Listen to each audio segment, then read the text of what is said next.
Hey guys, welcome back to Contest Prep University. I'm Joe Klemczewski with Adam Atkinson, and this is our final episode in the Progressive Linear Load Strategy series.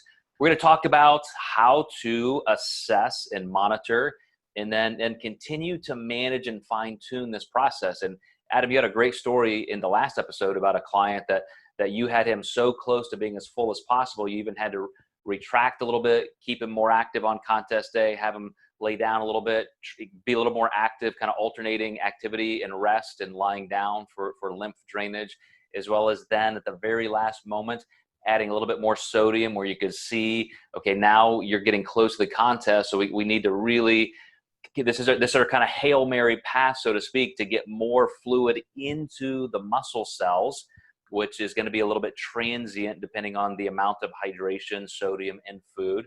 So it all comes down to timing, all comes down to knowing your client.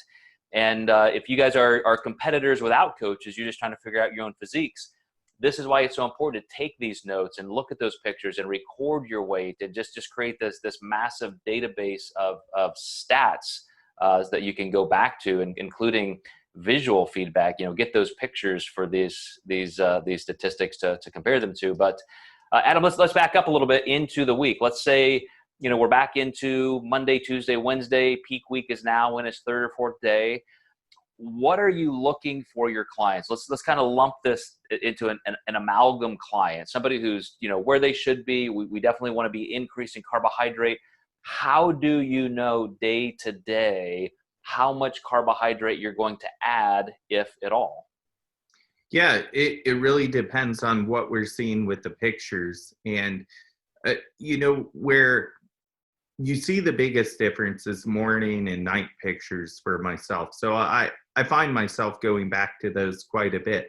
When we look at midday, a lot of times I might use those more for a close to contest time assessment. So not that I'm always looking at those only for that specific reason, but when you look at the difference with fullness and night set and morning set, that can really help you determine, well, how much is this person tightening up overnight? And you can see if they're getting tighter and tighter every morning. And let's say you're adding, 30, 40 carbs every day, and they're still getting tighter, and you don't want them that tight, you might have to titrate up just a little bit more versus just sticking with the game plan. Or a lot more in some cases. Or a lot more in some cases. So it really depends on the level of tightness. And this is where I think consistent photos are really important, because how often do we get clients Friday night, everything has changed. They're in a hotel, they're tan, they're in a different room. It's a game changer. So you want to have these variables figured out before Friday, essentially, because you start getting a lot of different data on Friday. They've traveled, so you want to be really in tune with the client before show day comes, or even the night before. Yeah, as a coach, I've found, first of all, when you're completely in tune, I don't want to make this sound mystical at all, but you eventually, almost like an actor, you get to kind of feel each particular client's position as they're changing. You've watched their pictures change for weeks and weeks and months. You've seen through the speaking process their weight fluctuate a little bit. And I can open up a client's photos before I ever look at their data, and I can tell you whether their weight's going to be up or down. I can tell you whether they're substantially tighter from just yesterday or not, because I'm so visually in tune with where they are. And every once in a while, you have to throw a data point out and say, well, okay, your weight was a little up or down. Maybe it was because of sleep or something else. But usually all those variables really go together. As I see a client getting tighter and tighter and tighter through peak week, their weight's probably coming down a little bit. And if my goal is to get them, into a fuller condition for peaking, I want the opposite. I want to see that their weight's coming up a pound or two, because I know because of that extra glycogen storage, they're holding on to a little bit more water. So I'm not just visually looking for those nighttime pictures to maybe look a little softer, but still be able to recover their tightness in the morning. I'm watching weight.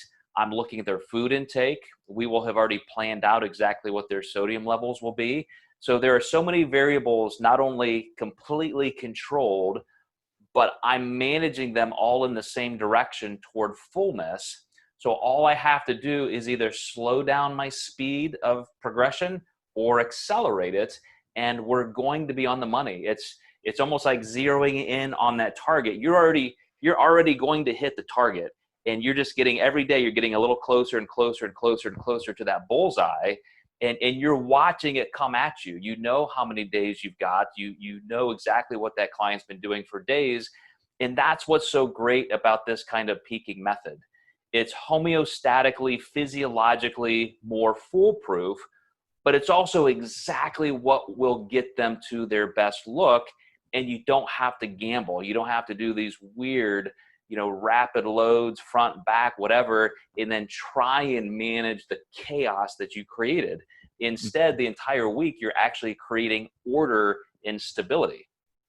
Yeah, I always wonder when, I see other coaches doing check-ins and they're like, holy crap, you're really flat. And I'm like, how did that just now become an issue? It might be you're a little flatter than I would have expected.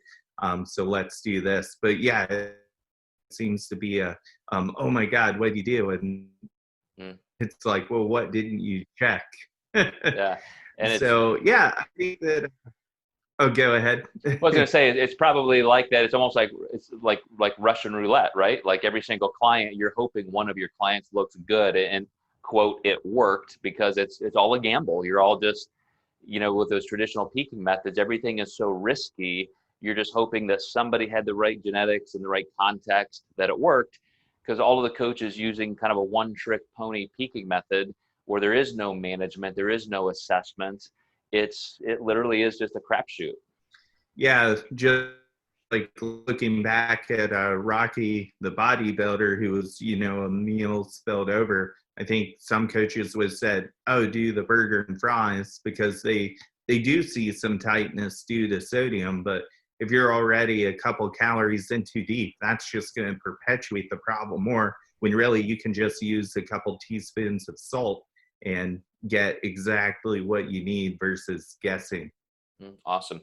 Well, it's been a great series, Adam. I appreciate you jumping in with me on this one.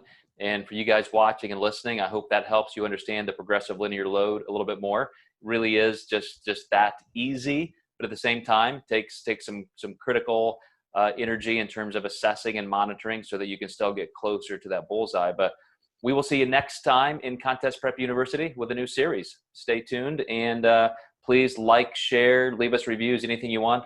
Email us or message us with new topic ideas, and we'll make sure we cover it for you.